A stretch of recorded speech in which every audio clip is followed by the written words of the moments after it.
Ini dari Mas Hendrik. Terima kasih, Bang. Oh iya, sama-sama, Bang. Mas Hendrik Anur dari Bondowoso, Jawa Timur. Wih, jauh. Salam kenal, Bang.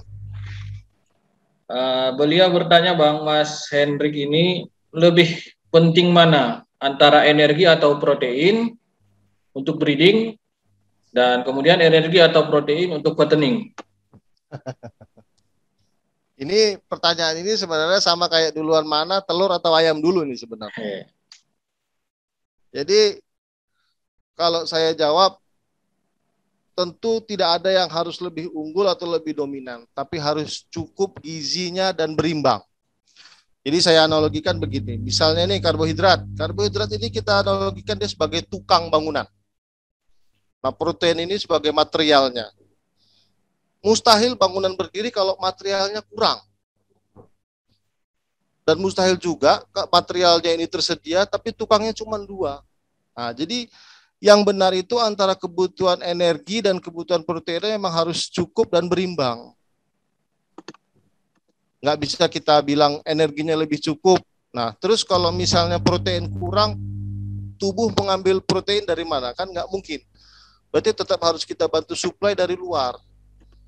Itu. Jadi itu pemahaman yang kurang tepat sebenarnya. Kalau energi harus lebih tinggi dari protein atau protein lebih tinggi daripada energi.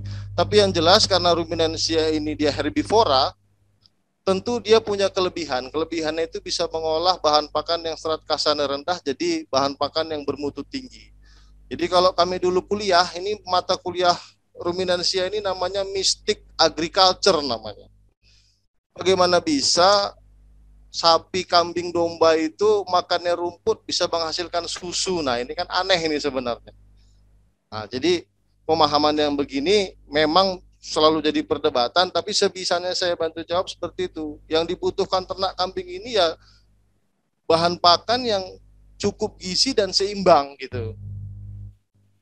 Nah, cukup gizi dan seimbangnya tadi disesuaikan dengan status fisiologis ternaknya. Apakah dia pejantan, apakah dia betina, apakah diri, menyusui, kering, anak sapi atau prasapi. Nah, seperti itu dia. Nah, kebutuhannya nanti bisa kita share nanti, saya titip sama Dokter Adil. Nah, kebutuhannya dia per ekor, per status fisiologis, per berat badannya. Jadi nanti bisa dibaca.